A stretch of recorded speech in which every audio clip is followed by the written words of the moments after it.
सेवा समिति आगे बढ़ रही है, इसके लिए बहुत बधाई जी। ओम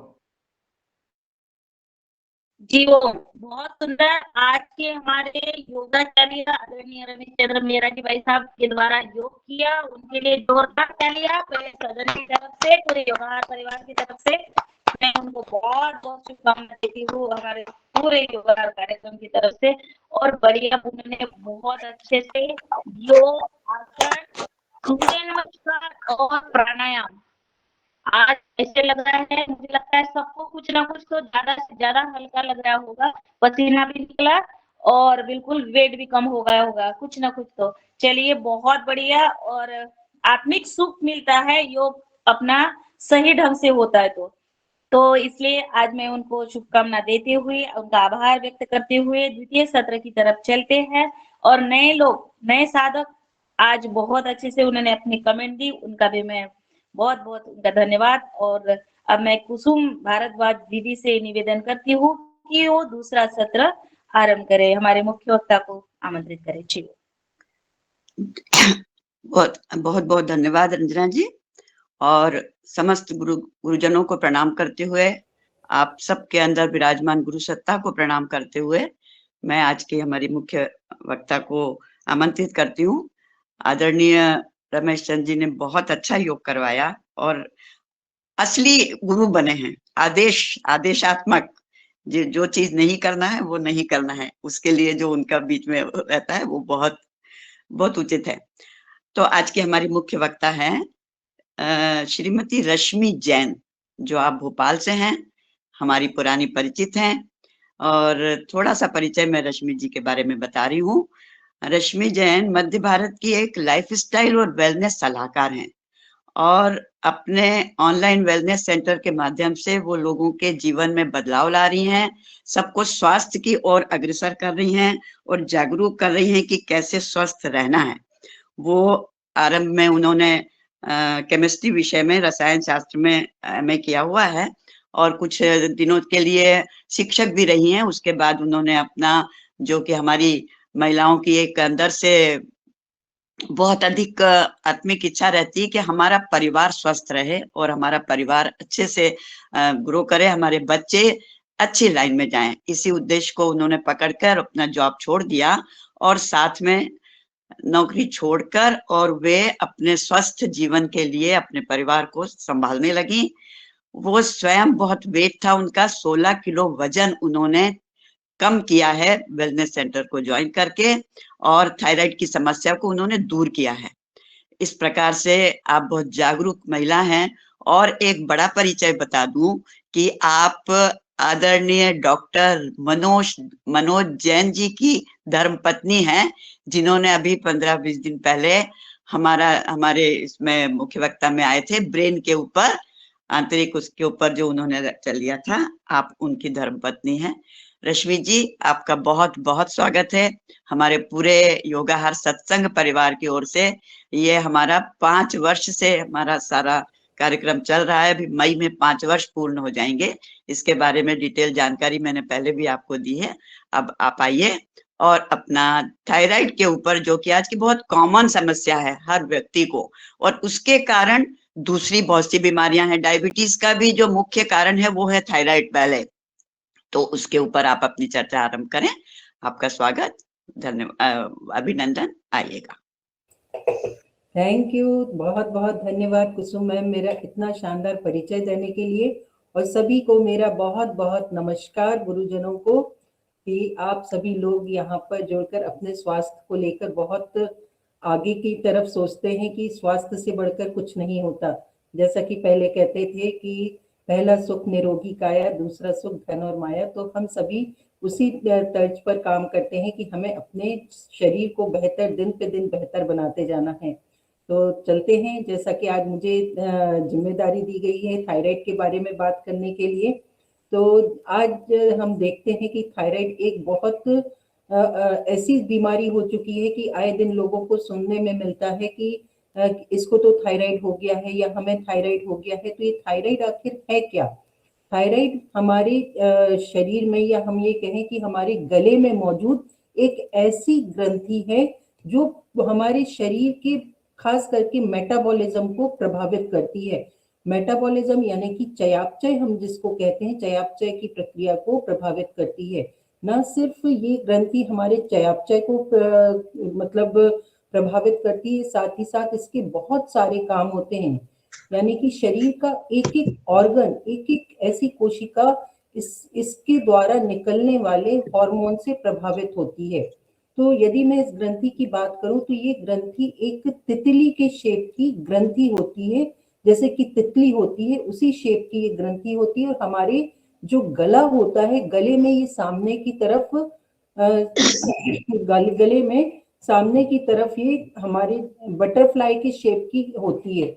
और ये जो हमारा सांस की नली होती है जिसको कि हम ट्रैकिया कहते हैं, इसके दोनों तरफ प्रेजेंट होती है। इसमें भी दो तितली के पंख की तरह दो लोब होते हैं इस तरीके से, और ये दोनों लोब आपस में एक दूसरे से जुड़े हुए होते हैं। और ये जो जुड़ते हैं, जिस चीज से जुड़े होते हैं, इसको हम कहते हैं इस्थमस। तो ये जो पंख होते हैं ये मतलब ये दोनों आपस में एक जॉइंट से जुड़े होते हैं जिसको इस्थमस कहते हैं। अब ये ग्रंथि होती तो लगभग 2 इंच लंबी, 2 इंच चौड़ी लगभग ये ग्रंथि होती है। और एक एंडोक्राइन ग्लैंड है। एंडोक्राइन ग्लैंड यानी कि इस ग्रंथि के द्वारा निकलने वाला जितना भी सिक्रीशन होता है, ये सिक्रीशन डायरेक्ट अपने ब्लड में छोड़ती है। हमारे शरीर में क्या होता है, 2 तरह की ग्रंथियां होती हैं। एक होती है एंडोक्राइन ग्लैंड और दूसरा होता है एक्सोक्राइन ग्लैंड। यानी कि एक्सोक्राइन ग्लैंड वो होती हैं जिनके द्वारा निकलने वाला सिक्रीशन नलियों के माध्यम से टारगेट तक पहुंचता है। लेकिन जो एंडोक्राइन ग्लैंड होती हैं, इनके द्वारा निकलने वाला हार्मोन को ले जाने के लिए किसी भी तरह की नलियां नहीं होती हैं। यानी कि इनके द्वारा निकलने वाला जो भी हार्मोन होता है वो डायरेक्ट ब्लड में शामिल हो जाता है। मेरी स्लाइड शेयर हो रही है कुसुम मैम? कुसुम मैम मेरी स्लाइड शेयर हो रही है? नहीं अभी तो नहीं। हाँ हो रही है, होने लगी, हो रही है। जी जी जी हो रही है। Thank you. तो ये जो ग्रंथि है ये पिंकिश रेड कलर की होती है और हमारे गले में सामने की तरफ होती है। तो पिंकिश रेड जो कलर होता है ये खास करके इसकी फॉलिकुलर सेल्स जो होती हैं, जैसे कि हर एक अंग होता है तो हर एक अंग की कोशिकाएं होती हैं। तो ठीक इसी तरीके से जो हमारी थायराइड ग्रंथि होती है, इसकी जो कोशिकाएं होती हैं इसको हम फॉलिकुलर सेल्स कहते हैं। और इस फॉलिकुलर सेल्स में क्या होता है, हमेशा खून बहुत ज्यादा मात्रा में भरा हुआ रहता है। और ये खून की अधिक मात्रा की प्रेजेंस की वजह से इसका कलर पिंकिश रेड होता है। अब ये जो ग्रंथि है ये 3 तरह के हार्मोन मुख्य रूप से निकालती है या सिक्रीट करती है ये ग्रंथि।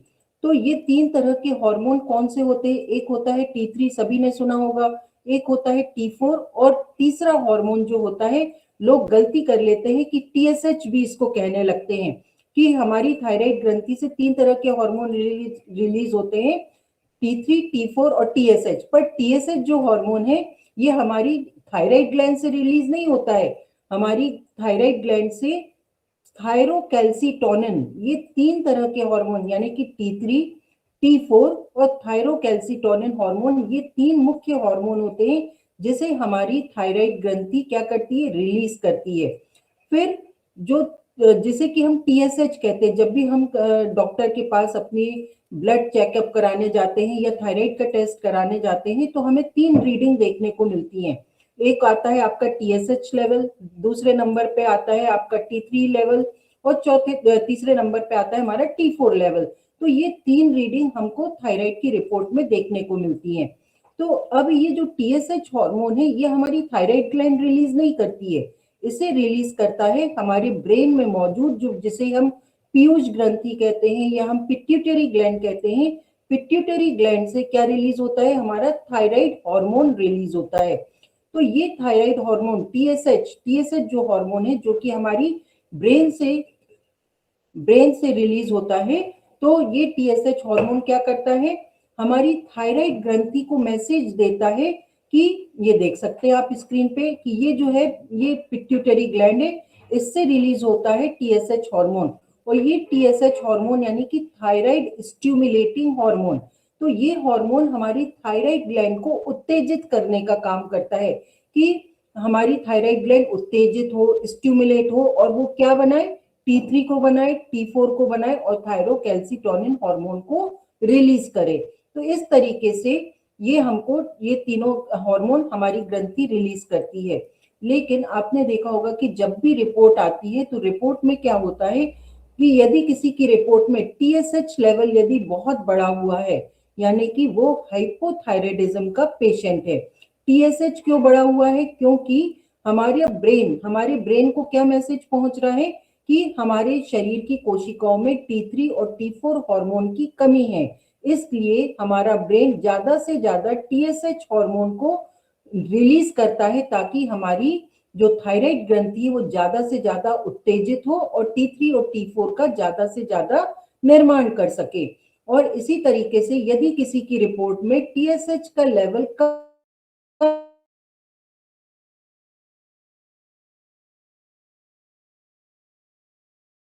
आता है रेंज से, हर किसी की ब्लड में एक TSH का लेवल ब्लड में यदि मात्रा इसकी क्या आती है, कम आती है, इट मींस कि वो हाइपरथायराइडिज्म का पेशेंट है। TSH का लेवल हाइपरथायराइडिज्म में हमेशा कम आता है। क्यों कम आता है? क्योंकि हमारे ब्रेन को मैसेज पहुंचता है, हमारे दिमाग को मैसेज पहुंचता है कि ये जो T3 और T4 हार्मोन है ये आवश्यकता से अधिक हमारी थायराइड ग्लैंड बना रही है, तो इसको इतनी आवश्यकता हमारे शरीर को नहीं है। इसलिए ब्रेन को मैसेज पहुंचता है कि TSH हार्मोन को कम से कम बनाया जाए। इसलिए जितने भी हाइपरथायराइडिज्म के पेशेंट होते हैं उनमें TSH का लेवल हमेशा कम मिलेगा उसकी रिपोर्ट में। तो ये हो गया T3, T4 और TSH हार्मोन की बात। अब एक और हार्मोन जो हमारी थायराइड ग्रंथि रिलीज करती है उसको हम कहते हैं थायरोकैल्सिटोनिन हार्मोन। ये थायरोकैल्सिटोनिन हार्मोन क्या काम करता है? ये हार्मोन काम करता है हमारे ब्लड में कैल्शियम की मात्रा को क्या करना, रेगुलेट करना, यानी कि मैनेज करना कि हमारे ब्लड में कैल्शियम की मात्रा कितनी होनी चाहिए। तो इस चीज को कंट्रोल करने का काम थायरोकैल्सिटोनिन हार्मोन करता है। अब आपने देखा होगा कि जब भी रिपोर्ट में T3 या T4 आता है तो T3 और T4 यानी कि T के आगे 3 लगा हुआ है और T4 के आगे 4 लगा हुआ है, तो ये 3 और 4 नंबर क्या होते हैं? 3 और 4 नंबर डिनोट करते हैं, ये बताते हैं कि T3 हार्मोन में 3 मॉलिक्यूल आयोडीन के हैं और T4 हार्मोन में 4 मॉलिक्यूल आयोडीन के एसोसिएट है। यानी कि हमारे T3 और T4 हार्मोन को बनने के लिए आयोडीन की बहुत ज्यादा मात्रा, मतलब आयोडीन जो होता है मिनरल, इसकी आवश्यकता होती है T3 और T4 को बनाने के लिए। तो अब ये आयोडीन आता कहाँ से हमारे शरीर में? आयोडीन आता है हम जो भी भोजन करते हैं, जो भी डेली बेसिस पर फल सब्जियां खाते हैं, नमक खाते हैं, उससे हमारे शरीर में क्या पहुंचता है? आयोडीन पहुंचता है। जब हम भोजन करते हैं तो वो एसिमिलेट होता है, पचता है, डाइजेस्ट होता है और डाइजेस्ट होने के बाद जो आयोडीन अवशोषित होकर हमारी ब्लड के माध्यम से कहाँ पहुंचता है? हमारी थायराइड ग्लैंड में पहुंचता है और थायराइड ग्लैंड इस ब्लड में से आयोडीन को अवशोषित कर लेती है और अवशोषित करके T3 और T4 हार्मोन को बनाती है। अब ये T3 और T4 हार्मोन तो हमारी थायराइड ग्लैंड में बन गया, लेकिन इसकी मात्रा इसका एक रेशो होता है, इसका एक सीमित मात्रा होती है। यानी कि हमारी थायराइड ग्लैंड में T3 की मात्रा यदि मैं कहूँ तो T3 की केवल 20% होता है और 80% हमारा T4 का मौजूद होता है हमारी थायराइड ग्लैंड में। अब ये जो T3 हार्मोन होता है और T3 को हम कहते हैं ट्राई आइडोथायरोनिन हार्मोन और T4 को कहते हैं थायरोक्सिन हार्मोन। तो T3 जो हार्मोन होता है ये एक तरह से इन एक्टिव फॉर्म है, यानी कि सक्रिय रूप होता है। सक्रिय रूप से मतलब क्या हो गया कि T3 हार्मोन हमारी कोशिकाएं ग्रहण करके उसे यूज करती हैं। मतलब कि यानी कि हमारे सपोज हमारे घर में कोई घर का दरवाजा बंद है, हम अंदर हैं और सपोज बेल बजी, घंटी बजी, तो घंटी बजी तो हम दरवाजा तभी खोलेंगे जब सामने वाला व्यक्ति हमारा परिचित होगा, और यदि अपरिचित होगा तो हम क्या कहेंगे? दरवाजे से ही बाहर से पूछकर उसको कह देंगे कि हम आपको नहीं पहचानते, तो वो वापस चला जाएगा। ठीक इसी तरीके से T3 और T4 हार्मोन की कंडीशन भी होती है, यानी कि जो T3 हार्मोन होता है इसे हमारी कोशिकाएं यूज करती हैं इसको। तो जब भी T3 हार्मोन हमारी कोशिकाओं के पास पहुंचता है तो उसे ग्रहण करने के लिए हमारी कोशिकाओं के ऊपर रिसेप्टर्स मौजूद होते हैं, यानी कि जब T3 हार्मोन हमारी कोशिका के पास पहुंचेगा तो रिसेप्टर्स क्या करते हैं, उसे अंदर आने की परमिशन देते हैं, क्योंकि हमारी कोशिकाएं T3 हार्मोन को पहचानती हैं। लेकिन वहीं यदि T4 हार्मोन यदि हमारी कोशिकाओं के पास पहुंचा तो कोशिकाएं क्या कहती कि हम तो तुम्हें नहीं पहचानते, क्योंकि T4 हार्मोन को पहचानने के लिए हमारी कोशिकाओं के ऊपर किसी भी तरीके के रिसेप्टर्स मौजूद नहीं होते हैं। तो T3 हार्मोन जो होता है वो एक तरह से क्या होता है, सक्रिय रूप होता है, जिसे पहचानने के लिए हमारी कोशिकाओं पर रिसेप्टर्स होते हैं, और यही T3 हार्मोन हमारी कोशिकाओं के अंदर पहुंचकर हमारे शरीर के जितनी भी मैकेनिज्म होता है उनको प्रभावित करता है। और T4 हार्मोन एक इनएक्टिव फॉर्म होता है, यानी कि T4 हार्मोन को पहले T3 में कन्वर्ट होना पड़ता है, उसके बाद ही हमारी कोशिकाएं उसको यूज कर सकती हैं। अब हमारे शरीर में मैंने बताया कि इसमें हमारी ग्रंथि में T4 हार्मोन 80% होता है। तो ये जो 80% होता है तो ये हमारी शरीर की आवश्यकता के अनुरूप, यानी कि हमारी शरीर की कितनी आवश्यकता है, तो ये T4 हार्मोन शरीर की आवश्यकता के अनुरूप T3 में कन्वर्ट होता रहता है।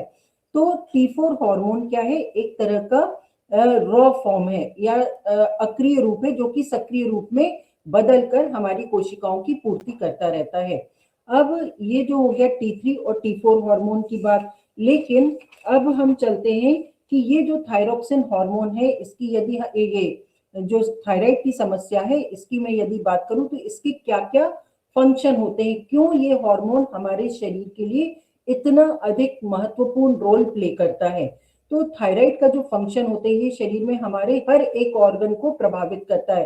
तो जैसे कि ये मैंने पहले बताया कि ये हमारे शरीर के मेटाबॉलिज्म रेट को प्रभावित करता है, यानी कि हम जो भी मेटाबॉलिज्म क्या होता है, हम जो भी खाना पीना खाते हैं या भोजन करते हैं उसको एनर्जी या ऊर्जा में बदलने की प्रक्रिया क्या कहलाती है, मेटाबॉलिज्म कहलाती है। तो ये हमारे शरीर के मेटाबॉलिज्म को प्रभावित करता है, कौन सा, थायरॉक्सिन हार्मोन। फिर दूसरा है ये हमारी जो हार्ट रेट होती है या पल्स रेट होती है, हार्ट की जो धड़कनें होती है उसको प्रभावित करता है। ये हमारे बॉडी के टेम्परेचर को भी प्रभावित करता है, यानी कि हमारे बॉडी का जो टेम्परेचर होता है 34.5 डिग्री सेंटीग्रेड, उसको मेंटेन करने का काम भी हमारे थायराइड हार्मोन के ऊपर इसकी जिम्मेदारी होती है। हमारे डाइजेशन को प्रभावित करता है, जो मतलब कि हमारा डाइजेशन कितना अच्छा होगा ये भी निर्भर करता है हमारे थायराइड हार्मोन के ऊपर। यानी कि कई लोगों को जिनको की हाइपोथायराइडिज्म की प्रॉब्लम होती है उनका डाइजेशन बहुत स्लो होता है, और जिनको हाइपरथायराइडिज्म की प्रॉब्लम होती है उनका डाइजेशन बहुत फास्ट होता है। इट मींस ये जो थायराइड हार्मोन है या थायरॉक्सिन हार्मोन है, ये हमारे बॉडी वेट को या हमारे वजन को भी बहुत ज्यादा प्रभावित करता है। इसके बाद ये हमारे जितने भी लेडीज में ये जितने भी फर्टिलिटी होती है या मेंस्ट्रुएशन साइकिल होती है, मेंसेस वाली जो साइकिल होती है उसको भी अफेक्ट करता है थायराइड हार्मोन। इसके अलावा जितने भी हमारे प्रोटीन हो गए, कार्ब्स हो गए या फैट जो भी हम खाते हैं उसको रीसिंथेसाइज करने का काम भी हमारा थायराइड हार्मोन करता है। इसी तरीके से हमारे ब्रेन के डेवलपमेंट में भी जब कोई लेडी गर्भवती होती है या प्रेग्नेंट होती है उस समय जो गायनेकोलॉजिस्ट होती है वो थायराइड हार्मोन का टेस्ट जरूर कराती है, क्योंकि यदि थायराइड हार्मोन की कमी होती है तो उसका सीधा सीधा संबंध गर्भ में पल रहे शिशु के ब्रेन के विकास पर पड़ता है। यानी कि यदि थायराइड हार्मोन कम रिलीज होता है तो उसका जो ब्रेन का डेवलपमेंट होता है या जो नर्वस सिस्टम डेवलपमेंट होता है गर्भ में पल रहे शिशु का, तो वो प्रॉपर तरीके से नहीं हो पाता है, जिसकी वजह से स्पेशल चाइल्ड बनने के चांसेस ज्यादा बढ़ जाते हैं। इसलिए ओवरऑल ये जो थायराइड हार्मोन है ये हमारे शरीर के एक एक अंग की प्रक्रिया को, एक एक कोशिका की जो उसके अंदर फंक्शंस होते हैं उनकी प्रक्रिया को प्रभावित करता है। अब आपने देखा होगा कि ये जो थायराइड हार्मोन है ये जो समस्या है ये लेडीज में, महिलाओं में अक्सर देखने को मिलती है। कौन सी? थायराइड की हार्मोन। इसकी क्यों ऐसा क्या ऐसा कारण है कि ये जो थायराइड की समस्या है ये लेडीज में ही अधिकतर क्यों देखने को मिलती है, महिलाओं में ही क्यों होती है? क्योंकि महिलाओं में एक जो खास बात होती है वो होती है हॉर्मोन्स का बहुत ज्यादा फ्लक्चुएशन होता है, यानी कि उतार चढ़ाव लेडीज की बॉडी में बहुत ज्यादा बना रहता है। एक तो जब प्यूबर्टी का टाइम आता है, यानी कि जब लड़कियों में मेंसेस होना स्टार्ट होते हैं तब बहुत ज्यादा बदलाव आता है हार्मोन्स का। फिर हर महीने जो मेंसेस होते हैं उस समय उतार चढ़ाव होता है हार्मोन्स का। फिर प्रेगनेंसी के समय उतार चढ़ाव होता है हार्मोन्स का। फिर मेनोपॉज का समय आता है तो उस समय उतार चढ़ाव होता है हार्मोन्स का। तो कुल मिलाकर महिलाओं में हार्मोन्स का बहुत ज्यादा फ्लक्चुएशन होता है, इसलिए भी लेडीज में ये समस्या ज्यादा पाई जाती है।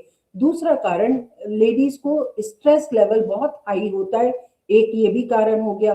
तीसरा कारण, जो महिलाएं होती हैं वो अपने स्वास्थ्य का ध्यान नहीं रखती हैं, पोषक तत्वों का ध्यान नहीं रखती हैं, इस वजह से भी थायराइड की समस्या उनमें अधिकतर देखी जाती है।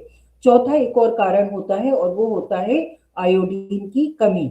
आयोडीन की कमी की वजह से भी थायराइड की समस्या महिलाओं में अक्सर देखी जाती है। तो आप देखा होगा कि दो तरह के थायराइड होते हैं, मुख्य रूप से सुनने में आते हैं। ऐसे तो बहुत सारे तरीके की थायराइड की समस्या होती है, लेकिन थायराइड से संबंधित जो दो समस्याएं हमको मुख्य रूप से देखने को मिलती है वो होती है, एक होता है हम कहते हैं हाइपोथायराइडिज्म और दूसरे को हम कहते हैं हाइपरथायराइडिज्म। तो मैं पहले बात करूंगी किसकी? हाइपोथायराइडिज्म। हाइपोथायराइडिज्म यानी कि ऐसी थायराइड से रिलेटेड समस्या जिसमें हमारी थायराइड ग्लैंड क्या करती है, आवश्यकता, जितनी भी हमारी शरीर की आवश्यकता होती है उसके अनुरूप क्या थायराइड हार्मोन का निर्माण नहीं कर पाती है, यानी कि अंडर एक्टिव होती है। अंडर एक्टिव यानी कि प्रॉपर अमाउंट में T3 और T4 का सिक्रीशन नहीं कर पाती है, उस कंडीशन को हम क्या कहते हैं? हाइपोथायराइडिज्म कहते हैं। जब भी किसी महिला को हाइपोथायराइडिज्म की प्रॉब्लम होती है तो उसके कुछ सिम्टम्स हमको नजर आते हैं। सिम्टम्स क्या नजर आते हैं कि वो महिला बिना कुछ खाए पिए ही, क्या होता है, बिना कुछ खाए पिए ही उसका वजन बढ़ता चला जाता है। यानी कि वो कहती है, आपने सुना होगा महिलाओं को जिनको भी हाइपोथायराइडिज्म होता है कि मैं तो कुछ खाती पीती भी नहीं हूँ, मुझे भूख भी नहीं लगती, फिर भी मेरा वजन लगातार क्यों बढ़ता चला जा रहा है। इसके पीछे ये कारण है क्योंकि यदि हाइपोथायराइडिज्म की प्रॉब्लम है यानी कि T3 और T4 का सिक्रीशन कम होने लगता है। तो जब T3 और T4 का सिक्रीशन कम होता है तो हमारी जो मेटाबॉलिज्म है वो बहुत स्लो हो जाता है। मेटाबॉलिज्म स्लो हो जाता है तो जो भी हम खाते पीते हैं वो ऊर्जा में ना बदलकर, वो एनर्जी में कन्वर्ट ना होकर वो फैट में या वसा में परिवर्तित होने लगता है, जिसकी वजह से ये चर्बी, बढ़ती हुई चर्बी हमारे शरीर पर इकट्ठी होने लगती है और हम ओबेज होने लगते हैं या मोटे होने लगते हैं। और इसकी वजह से जो बाल हैं, हमारे नाखून हैं, बहुत ज्यादा नाखून टूटने लगते हैं, बाल बहुत ज्यादा झड़ने लगते हैं, बाल में बहुत ज्यादा रूखापन आ जाता है, हार्ट बीट जो रहती है वो बहुत ज्यादा स्लो हो जाती है। और इन लोगों को, जो हाइपोथायराइडिज्म की जो महिलाएं होती हैं, उनको ठंड लगने की बहुत, मतलब कि उनको ठंड बहुत लगती है। इसी तरीके से जो उनके मेंसेस होते हैं लेडीज के, वो डिले होने लगते हैं, यानी कि जो 28 दिन की साइकिल होती है वो कहीं 30 दिन 35 दिन या 1.5 महीने की उनकी साइकिल हो जाती है, क्योंकि ये जो थायराइड हार्मोन है ये लेडीज की या महिलाओं की मेंस्ट्रुएशन साइकिल को भी क्या करता है, अफेक्ट करता है। इसी तरीके से ड्राई स्किन होने लगती है, बहुत ज्यादा ठंड लगने लगती है, धड़कनें बहुत ज्यादा कम हो जाती हैं, डाइजेशन वीक होता है, कॉन्स्टिपेशन की समस्या बनी रहती है। तो ये सिम्टम्स क्या होते हैं? ये होते हैं हमारे हाइपोथायराइडिज्म के सिम्टम्स होते हैं। अब मैं चलूंगी हाइपरथायराइडिज्म। हाइपरथायराइडिज्म यानी कि over active thyroid gland. Over active यानी कि ये जरूरत से ज्यादा T3 और T4 का निर्माण कर रही है। जब T3 और T4 हार्मोन का जरूरत से ज्यादा सिक्रीशन होता है तो हमको कुछ सिम्टम्स नजर आने लगते हैं, और वो सिम्टम्स क्या होते हैं, जैसे कि वहां पे हाइपो वालों को पसीना नहीं आता है, तो यहाँ पर हाइपर वालों को बहुत ज्यादा स्वेटिंग होती है। जैसे कि यदि किसी को हाइपरथायराइडिज्म की प्रॉब्लम है और आप उससे शेक हैंड करो या उससे हाथ मिलाओ तो उसके हाथ हमेशा आपको गीले गीले लगेंगे, पसीने, ऐसा लगता है कि ये अभी हाथ धो के आया है, तो उसके हाथों में तलवों में इतना अधिक पसीना आता है। हाइपरथायराइडिज्म वालों का एक और सिम्टम होता है कि इनके भी जो बाल होते हैं, इनके जो बाल एक तो बहुत ज्यादा झड़ने लगते हैं और बहुत ज्यादा रूखे हो जाते हैं, इसमें भी ऐसी ही कंडीशन होती है। हाइपरथायराइडिज्म वालों की जो आवाज होती है, मतलब कि एक तरह से तीखी आवाज हो जाती है, बहुत ज्यादा श्रिल आवाज होती है। वहीं हाइपो वालों की आवाज कैसी होती है, बहुत भारी हो जाती है। जैसे कि मैं भी क्या थी, मेरे को भी हाइपोथायराइडिज्म डायग्नोस हुआ था, लेकिन मैंने अपनी लाइफस्टाइल को चेंज करके मैंने अपना 16 किलो वजन कम किया और थायराइड की प्रॉब्लम को भी रिवर्स किया है। तो यहाँ पर मतलब कि मैं बताना चाह रही थी कि जो हाइपरथायराइडिज्म वाले होते हैं ये बिना कुछ खाए पिए भी एकदम दुबले पतले रहते हैं, यानी कि कितना भी खा लें इनके शरीर का वजन बढ़ता ही नहीं है। वहां पर हाइपो वालों का क्या हो रहा था, वजन बिना कुछ खाए पिए बढ़ रहा था, और यहाँ पर लोग इतना खाते हैं उसके बावजूद भी क्या होता है, वजन एकदम कम रहता है। तो ये, और इन लोगों को कॉन्स्टिपेशन की जगह डायरिया की समस्या रहती है कि आए मतलब जैसे ही कुछ खाते हैं इनको फ्रेश होने की फीलिंग आने लगती है, आंखें एकदम बाहर की तरह ऐसी मतलब बाहर की तरफ निकल आती हैं, बल्जिंग आईज कहते हैं, यानी कि ऐसा लगता है कि कोई हमें आंखें फाड़ फाड़ कर देख रहा है, तो इनकी आंखें बाहर को निकल आती है। हार्ट बीट इनकी बहुत ज्यादा बढ़ी हुई रहती है, हमेशा एक तरह की बेचैनी रहती है, गर्मी इनको हमेशा बहुत ज्यादा लगती है, और इनफर्टिलिटी की प्रॉब्लम भी इनको देखी जाती है। किसको, हाइपर वालों को। और यानी कि हाइपो और हाइपर एक दूसरे के जस्ट अपोजिट होते हैं। तो आपने देखा ये हाइपो और हाइपर वालों के सिम्टम्स होते हैं। लेकिन अब ये थायराइड की समस्या जैसे यदि किसी की शरीर में आ चुकी है तो उनको कैसे मैनेज करना है, क्या हम अपनी लाइफस्टाइल में, खाने पीने में क्या ऐसा बदलाव लाएं जिसकी वजह से हाइपो और हाइपर की कंडीशन को मैनेज किया जा सके। तो सबसे पहले हम देखेंगे जिनको मोटा होने वाली हाइपो यानी कि हाइपोथायराइडिज्म की प्रॉब्लम है, यानी कि जो अक्सर महिलाओं में देखी जाती है, उन लोगों को क्या खाना चाहिए। तो यदि मैं खाने की बात करूं तो ऐसी महिलाओं को, ऐसे लोगों को आयोडीन रिच फूड खाना चाहिए।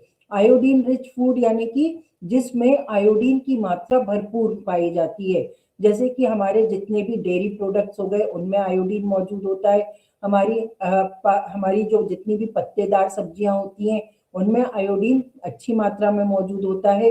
इसके अलावा जितना भी हम नमक, जो भी हम नमक इस्तेमाल करते हैं तो हमें आयोडाइज्ड सॉल्ट का इस्तेमाल करना चाहिए, क्योंकि हमें T3 और T4 का जो हार्मोन होता है, T3 और T4 हार्मोन, उसमें आयोडीन मॉलिक्यूल इसेंशियल होता है, बहुत ज्यादा जरूरी होता है। इसलिए हाइपोथायराइडिज्म वालों को आयोडीन युक्त नमक का सेवन जरूर करना चाहिए। इसके अलावा जितने भी सी फूड है, यदि कोई समुद्री जो खाना होता है उसका इस्तेमाल कर सकते हैं। मशरूम जो होता है उसमें अच्छी खासी मात्रा में क्या पाया जाता है, आयोडीन मौजूद होता है। इसी तरीके से स्ट्रॉबेरी जो होगी उसमें आयोडीन अच्छी मात्रा में मौजूद होता है। जो आलू बुखारा, ये जो ड्राइड प्रून्स कहलाते हैं, आलू बुखारा जो कहलाता है उसमें भी अच्छी मात्रा में आयोडीन मौजूद होता है। तो आयोडीन रिच फूड का इस्तेमाल इन लोगों को बहुत करना चाहिए। किसको, जिनको कि मोटा होने वाले थायराइड की समस्या है। और इन लोगों को क्या नहीं खाना चाहिए, तो क्या नहीं खाने में एक्सेसिव सॉल्ट यानी कि ज्यादा मात्रा में नमक का इस्तेमाल नहीं करना चाहिए, क्योंकि ज्यादा नमक का यदि इस्तेमाल करेंगे तो इनकी बॉडी में क्या होता है, एब्डोमिनल ब्लोटिंग की समस्या या गैस बनने की समस्या या पेट फूलने की समस्या बढ़ती जाती है। तो ऐसे लोगों को ज्यादा इस्तेमाल नमक का नहीं करना चाहिए। फिर जितनी भी फूल गोभी, पत्ता गोभी, ब्रोकोली, ये जो सब्जियां होती हैं इनको अवॉइड करना होता है। क्यों? क्योंकि इसमें गाइट्रोजेनिक कंपाउंड पाया जाता है, जिसको कि हम ग्लूकोथायोसाइनेट कहते हैं।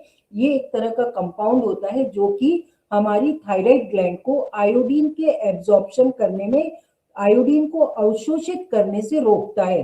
यानी कि फूल गोभी, पत्ता गोभी, ब्रोकोली में क्या होता है, गाइट्रोजेनिक कंपाउंड पाया जाता है, जो कि हमारी थायराइड ग्लैंड की जो मैकेनिज्म है या जो प्रक्रिया है उसको प्रभावित करता है। इसलिए ऐसे लोगों को ये जो फूल गोभी, पत्ता गोभी, इनको खाने से बचना चाहिए।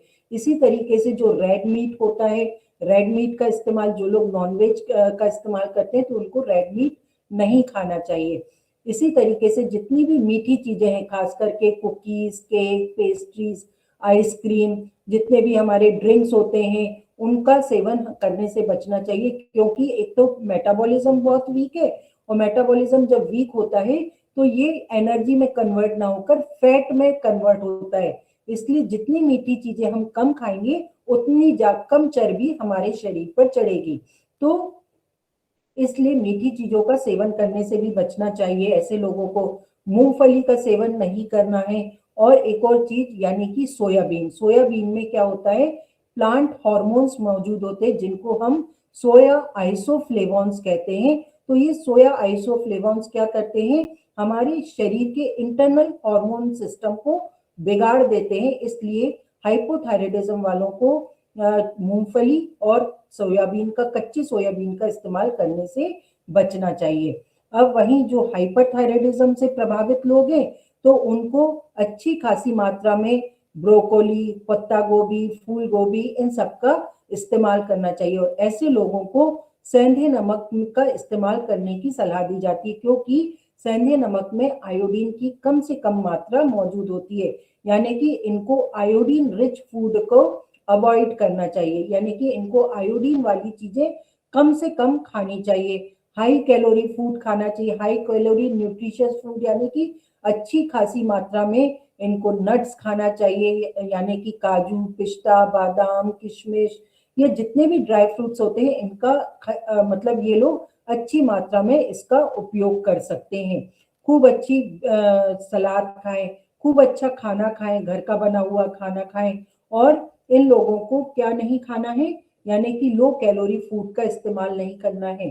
तो ज्यादा कैलोरी वाला खाना ये खा सकते हैं कौन, हाइपरथायराइडिज्म वाले लोग। इसी तरीके से ये देख सकते हैं आप, जैसे कि थायराइड की यदि कोई समस्या है तो हमें कौन से फूड इस्तेमाल करने चाहिए। तो इसमें नट्स आ जाते हैं, पंपकिन सीड्स यानी कद्दू के बीज आ जाते हैं, डेयरी प्रोडक्ट्स आ जाते हैं, अंडा हो गया, नींबू हो गया, जितने भी हमारी ब्लूबेरीज हो गई, स्ट्रॉबेरीज हो गई, फल हो गए, सब्जियां हो गई, नारियल हो गया, किडनी बीन्स हो गए। तो ये सब क्या है, ये हमारी थायराइड के लिए अच्छे माने जाते हैं। और वहीं जो बुरी चीजें होती है थायराइड के लिए, तो उसमें हमारी फूल गोभी, पत्ता गोभी हो गई, ये हो गया हमारा सोया से बनी हुई, जो जितनी भी सोयाबीन से बनी हुई चीजें होती है वो हाइपो वालों के लिए खराब मानी जाती हैं। इसी तरीके से कैफीन युक्त चीजें जैसे कि चाय, कॉफी, ये चीजें जो होती है थायराइड के लिए बुरी होती हैं। और जितने भी कार्बोनेटेड ड्रिंक्स होते हैं जैसे पेप्सी, कोको कोला, फैंटा, ये सारी चीजें थायराइड के लिए बिल्कुल भी अच्छी नहीं होती हैं। अब हम अपनी लाइफस्टाइल में क्या क्या चेंजेस लेकर आए जिससे कि हम थायराइड की समस्या पर क्या कर सके, काबू पा सके या उसको मैनेज कर सके। तो सबसे पहले अपनी डाइट में से जितनी भी प्रोसेस्ड फूड है, प्रोसेस्ड फूड यानी कि आजकल जो डिब्बा बंद चीजें चलने लगी हैं, रेडी टू ईट आइटम्स चलने लगे हैं, जैसे कि पिज्जा, बर्गर, मोमोज, ये जितनी भी चाइनीज डिशेस होती हैं ये सारी प्रोसेस्ड फूड होते हैं, यानी कि मैदा से बनी हुई चीजें होती हैं, इनको अवॉइड करना है। और यदि किसी को चाय कॉफी पीने की बहुत ज्यादा आदत है तो उसको भी बदलना है, यानी कि चाय कॉफी का सेवन कम से कम करना है। ऐसा नहीं कि आज बताया तो कल से ही एकदम बंद कर दे, तो ऐसा नहीं, धीरे धीरे करके उसकी मात्रा को कम किया जा सकता है। फिर आते हैं एक्सरसाइज डेली बेसिस पर। आप सभी जैसे कि यहाँ पर इस ग्रुप से आप लोग जुड़े हुए हैं तो डेली बेसिस पर इतना अच्छा योगा करते हैं। तो योगा करने से, एक्सरसाइज करने से हमारी थायराइड ग्लैंड या हमारा शरीर क्या होता है, एक्टिव बना रहता है और हमारी थायराइड ग्लैंड एक्टिव बनी रहती है। इसी तरीके से जो सी सॉल्ट होता है, जो मतलब कि यदि किसी को हाइपरथायराइडिज्म है तो वो आयोडीन युक्त नमक का इस्तेमाल ना करे, और जिसको हाइपोथायराइडिज्म की प्रॉब्लम है वो आयोडीन युक्त नमक का इस्तेमाल कर सकता है। इसी तरीके से प्रोबायोटिक का इस्तेमाल जरूर करें। प्रोबायोटिक क्या होते हैं? गुड बैक्टीरिया होते हैं जो कि हमारे दही में पाए जाते हैं। जितने भी फर्मेंटेड चीजें होती हैं, जैसे कि इडली हो गया, खमन हो गया, ये अचार हो गया, जिसमें की भी गुड बैक्टीरिया मौजूद होते हैं, उनका सेवन करने से हमारा जो डाइजेशन होता है वो अच्छा बना रहता है। उसी तरीके से गाइट्रोजेनिक वेजिटेबल्स यानी कि इनको अवॉइड करना चाहिए, यानी कि फूल गोभी, पत्ता गोभी, ब्रोकोली, इन चीजों को खाने से बचना है। और हेल्दी फैट यानी कि ओमेगा 3 रिच चीजें, ओमेगा 3 जिनमें भी अधिक मात्रा में पाया जाता है, जैसे कि अलसी हो गई, चिया सीड्स हो गए, अखरोट हो गया, इनका यानी कि इनमें गुड फैट अच्छी मात्रा में पाया जाता है, ओमेगा 3 अच्छी मात्रा में होता है, तो ये जरूर इनको अपनी डाइट में शामिल करना चाहिए।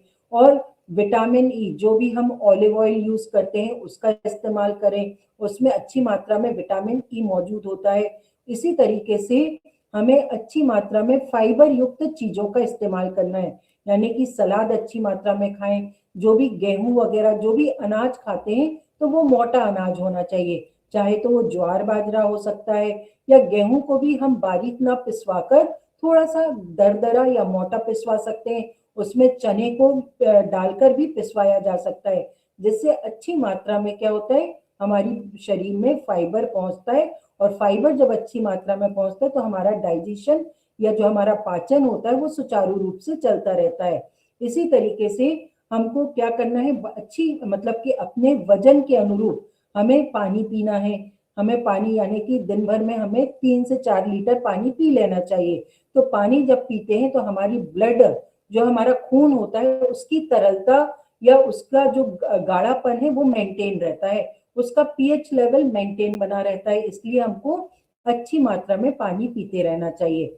इसी तरीके से यदि किसी को बहुत ज्यादा स्ट्रेस रहता है, बहुत ज्यादा तनाव रहता है, क्योंकि सभी की लाइफ में कुछ ना कुछ तनाव बना रहता है, तो उस तनाव को रिलीज करने के लिए किसी ना किसी एक ऐसी हेल्दी कम्युनिटी से कनेक्ट रहना चाहिए। कोई लाफिंग क्लब होते हैं, कोई योगा क्लब होते हैं, तो हम सब किसी ना किसी कम्युनिटी का पार्ट बने हुए, तो यहाँ पर आकर हम क्या होते हैं, अपने स्ट्रेस को, अपने तनाव को कहीं पर भूल जाते हैं। तो ये एक बहुत अच्छा सिस्टम है जहां पर आके हम अपने तनाव को भूल जाते हैं। तो कुछ ये आसन है जिससे कि हमारी थायराइड ग्लैंड क्या होती है, एक्टिव होती है। और आप सभी तो यहाँ जानते होंगे, इतना अच्छा हमारे जो गुरुजन है वो डेली बेसिस पर क्या कराते हैं, योगासन कराते हैं। तो थायराइड से रिलेटेड भी कुछ योगासन होते हैं जिसमें हमारी थायराइड ग्लैंड पर खिंचाव महसूस होता है, वो एक्टिवेट होती है। तो ये कुछ आसन है जिन्हें कर हम अपनी थायराइड ग्लैंड को क्या कर सकते हैं, एक्टिवेट कर सकते हैं। अब एक और चीज जो आती है वो होती है हमारा एक ऐसा मिनरल, एक ऐसा तत्व है जो हमारी थायराइड ग्रंथि के काम करने में बहुत ज्यादा हेल्प करता है, यानी कि इस मिनरल का नाम है सेलेनियम। ये जो सेलेनियम होता है एक तरह का मिनरल होता है जो कि हमारी थायराइड ग्रंथि को, मतलब थायराइड ग्रंथि से जो T3 और T4 हार्मोन बनते हैं उनके बनने में ये मिनरल सेलेनियम बहुत ज्यादा मददगार होता है। तो ये सेलेनियम एक तरह से एंटीऑक्सीडेंट की तरह तो काम करता ही है, यानी कि हमारी थायराइड ग्लैंड में जो T3 और T4 बनाने की जो प्रक्रिया चलती रहती है, तो शरीर में कहीं भी यदि कोई रिएक्शन होगी तो रिएक्शन के फलस्वरूप कुछ क्या बनते हैं, फ्री रेडिकल्स बनते हैं। फ्री रेडिकल्स क्या करते हैं, उस ऑर्गन की प्रक्रिया, स्वस्थ कोशिकाओं को खराब करने का काम करते हैं। तो ये जो सेलेनियम है, सेलेनियम क्या करता है, एक तरह का एंटीऑक्सीडेंट है जो कि हमारी थायराइड ग्लैंड में बनने वाले फ्री रेडिकल्स को खत्म करने का काम करता है। जब भी हमारी थायराइड ग्लैंड में T3 और T4 बनने की प्रक्रिया चलती रहती है, तो उसके फलस्वरूप एक तरह का फ्री रेडिकल जिसको कि हम हाइड्रोजन पेरोक्साइड कहते हैं, ये फ्री रेडिकल हमारी थायराइड ग्लैंड में लगातार बनता रहता है। यदि इस हाइड्रोजन पेरोक्साइड को अलग ना किया जाए, या इसको मतलब इसको पकड़कर अलग ना किया जाए तो क्या करेगा, ये हमारी थायराइड ग्लैंड की जो फॉलिकुलर सेल्स होती है उनको खत्म करता है या नष्ट करता है। तो इन फ्री रेडिकल से छुटकारा पाने के लिए एक एंटीऑक्सीडेंट की जरूरत होती है। तो वो एंटीऑक्सीडेंट क्या होता है, सेलेनियम होता है। ये सेलेनियम न सिर्फ हमारी थायराइड ग्लैंड में मौजूद हाइड्रोजन पेरोक्साइड को खत्म करता है और हमारी थायराइड ग्लैंड की जितनी भी फॉलिकुलर कोशिकाएं होती हैं उनको बचाकर रखता है, उनकी कोशिकाओं को, उनके मैकेनिज्म को बखूबी मेंटेन करके रखता है। तो ये सेलेनियम का होना हमारे शरीर में बहुत ज्यादा इसेंशियल होता है। तो ये जो सेलेनियम है ये हमको मिलता कहाँ से है, तो सेलेनियम के लिए ब्राजील नट जो होता है ये सबसे अच्छा सोर्स होता है किसका, सेलेनियम का। तो हम कैसे इसका सेवन कर सकते हैं, तो सेलेनियम के ये जो ब्राजील नट होता है इसके दो नट ले लें, इतना बड़े साइज के ये दो, जैसे कि काजू होते हैं ना, तो दो इसी शेप का, मतलब इसी इतनी ही साइज की ब्राजील नट बाजार में मिलते हैं। तो हमें क्या करना है, रोज रात में 2 ब्राजील नट को भिगोकर रख देना है और सुबह क्या कर सकते हैं हम, जब थायराइड की मतलब सुबह सुबह ब्रश करने के बाद हम इस ब्राजील नट का सेवन कर सकते हैं। इससे हमें बहुत अच्छा सेलेनियम मिल जाता है जो कि हमारी थायराइड ग्लैंड के लिए T3 और T4 का निर्माण करने के लिए बहुत आवश्यक होता है। इसके अलावा मशरूम हो गया, सनफ्लावर यानी कि सूरजमुखी के बीज हो गए, और जो समुद्री खाना खाते हैं तो जो समुद्री खाने में भी बहुत अच्छा क्या होता है, सेलेनियम मौजूद होता है। तो इस सेलेनियम से हम अपनी थायराइड ग्लैंड को बहुत अच्छा मैनेज करके रख सकते हैं। तो ये कुछ ऐसे सेलेनियम रिच फूड है जिनका इस्तेमाल हम डेली बेसिस पर कर सकते हैं। तो ये आप देख सकते हैं। तो ये यहीं तक था मेरा पार्ट, और थैंक यू सो मच। और ये अब इससे संबंधित, थायराइड से संबंधित किसी के कोई क्वेश्चंस हैं तो हम उनको ले सकते हैं। बहुत बहुत धन्यवाद रश्मि जी, बहुत ही विस्तार से, बहुत ही अच्छे से आपने थायराइड ग्लैंड के बारे में से बताया। मैं हमारे आदरणीय सदस्यों से निवेदन करूंगी कि जिनका कोई हैंड रेज है तो आप करें। आदरणीय रमेश चंद जी, आपका हैंड रेज है, आप अपना प्रश्न करें माइक ओपन करके। जी ओम, सदन को नमन। बहुत अच्छी चर्चा चली है, और जैसा कि आपने बताया कि बहन जी ने स्वयं ने अपना 16 किलो वजन कम किया है और थायराइड से निजात पाया, यानी थायराइड को दूर किया है। तो आपका जो अनुभव रहा वो हमें बताएं, तो उससे कि आपने कैसे किया, ये जो किया है वो प्रक्रिया क्या है, तो ज्यादा महत्वपूर्ण होगा। जी ओम। तो जैसे कि मतलब मेरे को जब थायराइड का डायग्नोस हुआ तो मेरी जो टैबलेट थी, पहले तो 50 mg से स्टार्ट हुई, फिर 100 mg पे और 125 mg पे पहुंच चुकी थी मेरी टैबलेट। लेकिन फिर मेरे को लगा कि यदि मैं इस तरीके से डॉक्टर के पास लगातार जाती रहूंगी तो मेरा थायराइड का डोज बढ़ता चला जाएगा। तब क्या था, मुझे लाइफस्टाइल के बारे में बिल्कुल भी नॉलेज नहीं था कि कैसे लाइफस्टाइल को सुधार कर अपने इस थायराइड की समस्या पे मैं मतलब कंट्रोल पा सकती हूँ।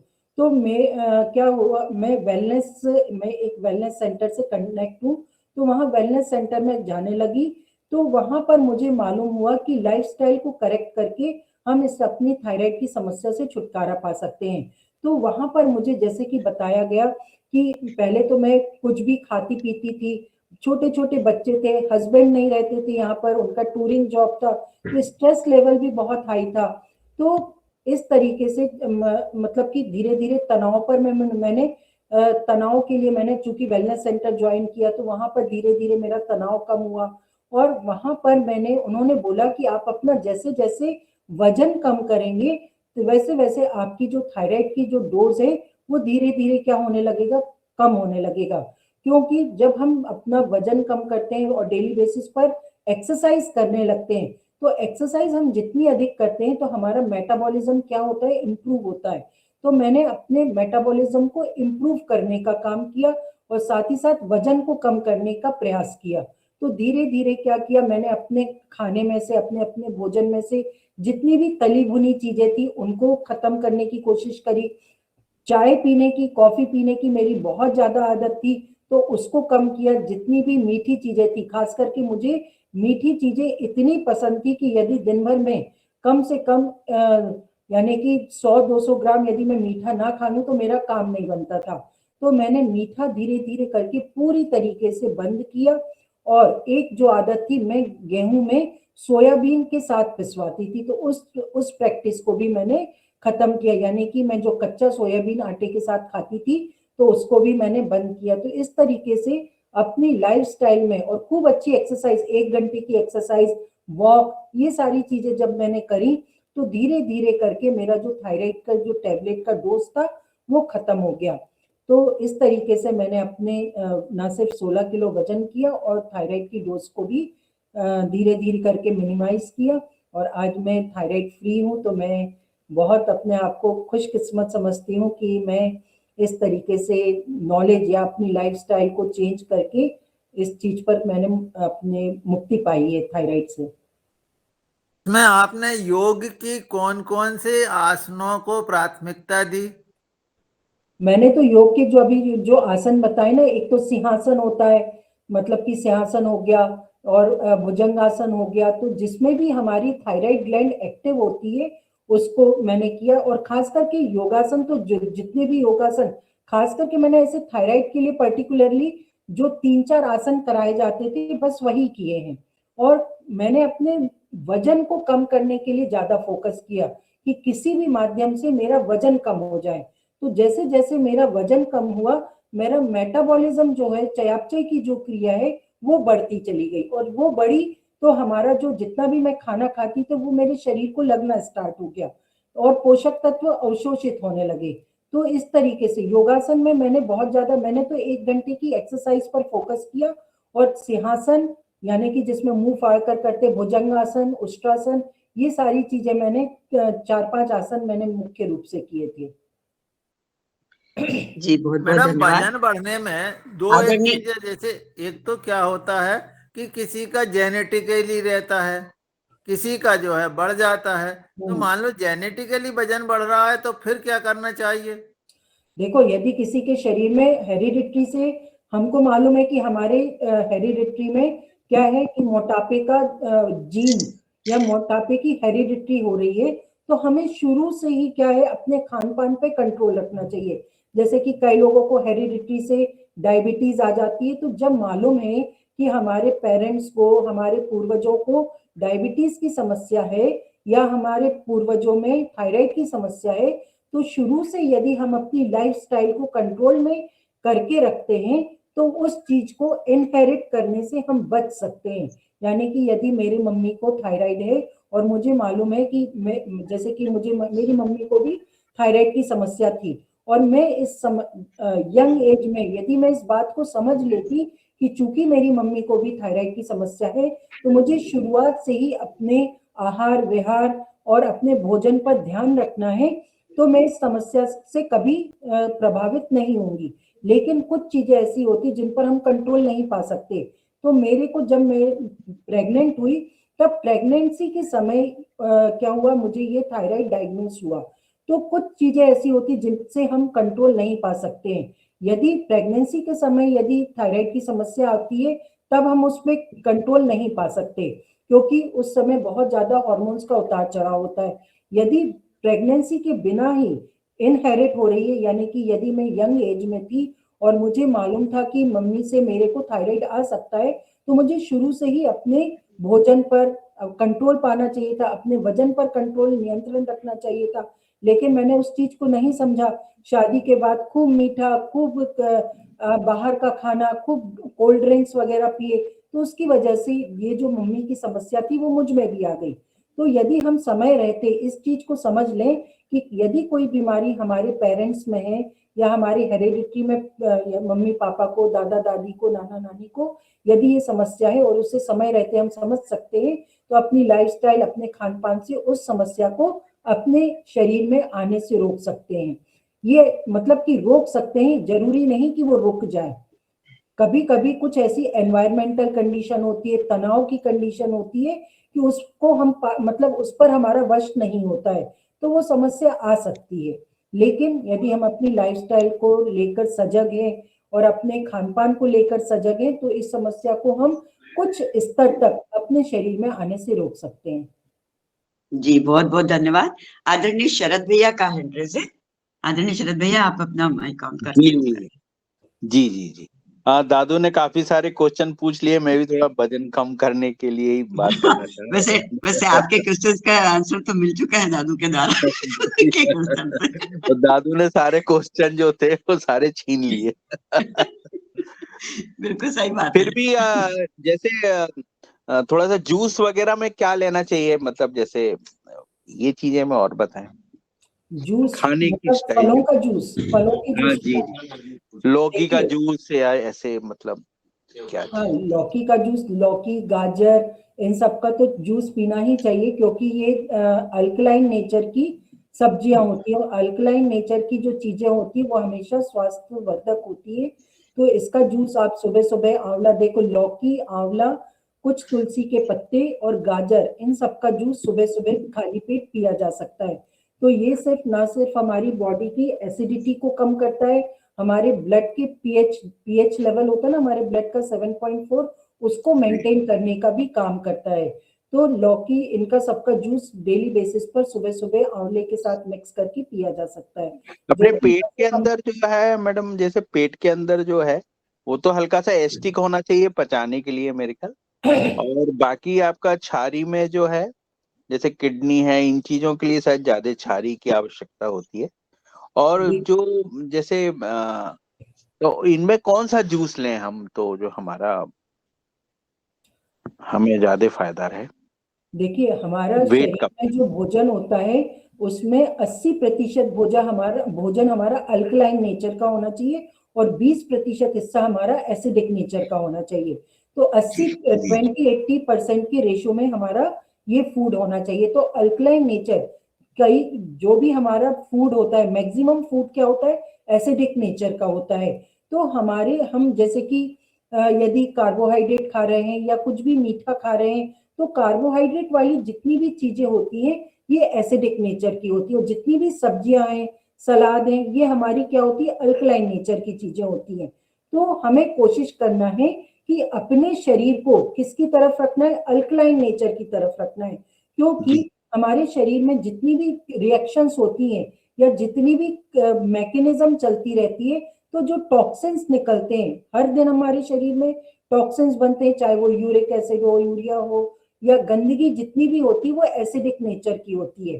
तो उस चीज को खत्म करने के लिए हमें अपना ज्यादा से ज्यादा भोजन क्षारीय तरफ रखना चाहिए, यानी कि ज्यादा से ज्यादा हमें क्षारीय नेचर की सब्जियां, जैसे कि लौकी हो गई, भूरा कद्दू हो गया, आंवला हो गया, ये सारी चीजों का जूस हमें डेली बेसिस पर यदि पीते हैं, तो हमारे शरीर का या ब्लड का जो पीएच लेवल होता है वो 7.4 पर मेंटेन रहता है। तो क्षारीय चीजें हमेशा हमें स्वस्थ रखने में या स्वस्थ रखने में स्वास्थ्य वर्धक होती हैं। एसिडिक चीजें कभी भी हमारे शरीर के लिए अच्छी नहीं होती है, जैसे कि दूध हो गया, दूध से बनी हुई चीजें हो गई, पनीर हो गया, दही हो गया, सब क्या एसिडिक नेचर की चीजें, जो कि हमारे शरीर की या हमारे ब्लड के पीएच लेवल को प्रभावित करती हैं। और यदि मैं फलों की जूस की बात करूं, तो फलों का जूस कभी भी हमारे लिए अच्छा नहीं होता है, यानी कि उससे यूरिक एसिड के बढ़ने की समस्या बढ़ जाती है। फलों का यदि आपको कोई फल खाना है तो उसको आप एज इट इज खा सकते हैं, क्योंकि जो फलों का जो जूस होता है उसमें कोई फाइबर नहीं होता है, और जब फाइबर नहीं होता है तो वो फलों का जूस डायरेक्ट हमारे लिवर में जाके प्रोसेस्ड होता है, जिससे कि यूरिक एसिड बहुत ज्यादा बढ़ जाता है। तो जिनको भी गठियावाद की समस्या है, ऑर्थराइटिस की समस्या है, या जिनका भी यूरिक एसिड हमेशा बढ़ा हुआ रहता है, तो उनको फलों का जूस कभी नहीं पीना चाहिए, उनको हमेशा फल खाने की सलाह दी जाती है। और यदि हम अपने शरीर को यदि अल्कलाइन नेचर की तरफ रखना चाहते हैं या ब्लड के पीएच को मेंटेन रखना चाहते हैं, तो हमें लौकी है, भूरा कद्दू है, आंवला, तुलसी के पत्ते, गाजर, इनका जूस बहुत अच्छा होता है। जी मैडम, बहुत अच्छा मैडम, और बहुत महत्वपूर्ण जानकारियां आपसे हमें प्राप्त हुई। ऐसे ही आप जी जी। चलिए बहुत बहुत, अब तो आज रश्मि जी के द्वारा इतने विस्तारित रूप से और इतने अच्छी तरीके से थायराइड कहाँ से शुरू होता है और कहाँ एंड कर लेना चाहिए, हमें कैसे कर सकते हैं, सारी की जानकारी बहुत ही अच्छे तरीके से दी। अब किसी का भी हैंड रेज नहीं है, क्योंकि नहीं भी हो सकते हैं, क्योंकि रमेश जितने पंडित। प्रश्न हो सकते थे उन सबका उत्तर रश्मि जी के पूरे पौन घंटे के लेक्चर में मिल चुके हैं ऑटोमेटिक। इसलिए शुगर के बारे मैं में कुछ बता सकते हैं क्या? शुगर में भोजन में शुगर अशोक मतलब जैसे अशोक किसी भैया, को शुगर है, अशोक भैया, सब कुछ आहार पर निर्भर है, सब कुछ आहार ही है।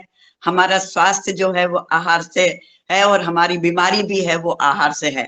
तो सबसे पहले हमारा आहार, और सबसे बड़ी बात कि स्ट्रेस हमारा, आपने अभी सब सुना ही है कि थायराइड शुरू कहाँ से होता है। वो हमारी पिट्यूटरी ग्लैंड से शुरू होता है, मतलब थायराइड को भी कंट्रोल करती है हमारी मास्टर ग्लैंड। पिट्यूटरी ग्लैंड एक पूरी मास्टर ग्लैंड है हमारे पूरे शरीर की। तो मुख्य बात वहां पर स्ट्रेस नहीं होना चाहिए। इसी के कारण जो अपन रोज योग करते हैं उसमें जब कहा जाता है कि 5 मिनट का ध्यान जरूर करना चाहिए, क्योंकि 24 घंटे में जो हम दिन भर कार्यक्रम कर रहे हैं उसमें किसी न किसी रूप से स्ट्रेस तो बॉडी में आता ही है। जैसे दूसरी प्रकार की गंदगी है शरीर की, हम सुबह साफ करते हैं, उसी प्रकार से हमारे मस्तिष्क से भी वो स्ट्रेस को निकलना बहुत आवश्यक है।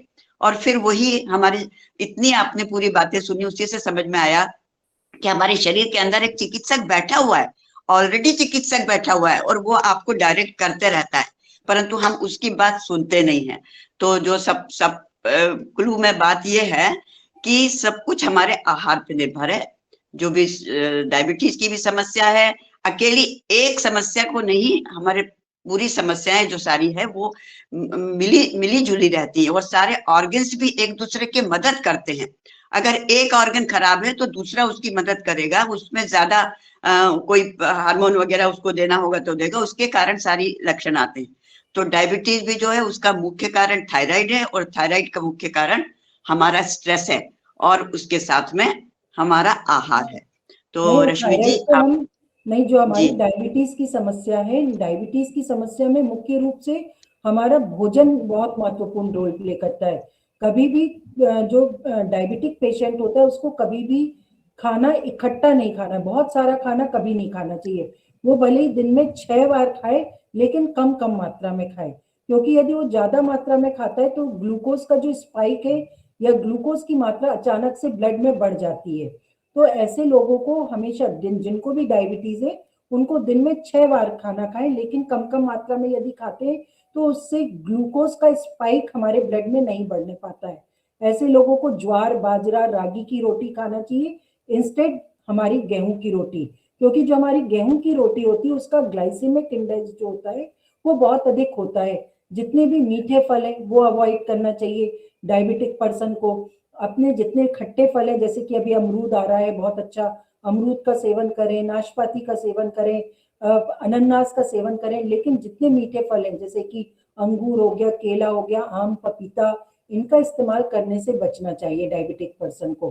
तो खूब अच्छा मोटे अनाज का इस्तेमाल करें, खाना इकट्ठा ना खाएं, 6 बार खाएं इस तरीके से। और एक क्रोमियम, यानी कि डायबिटीज को मैनेज करने के लिए क्रोमियम करके एक मिनरल होता है, जैसे कि थायराइड को मैनेज करने के लिए सेलेनियम चाहिए होता है, ठीक इसी तरीके से हमारी डायबिटीज को मैनेज करने के लिए क्रोमियम एक मिनरल होता है, उसकी आवश्यकता होती है। और ये क्रोमियम मिलता कहाँ है? क्रोमियम मिलता है हमारी दालचीनी में। तो दालचीनी बहुत अच्छी मतलब साबित होती है किसके लिए? हमारी डायबिटीज के लिए।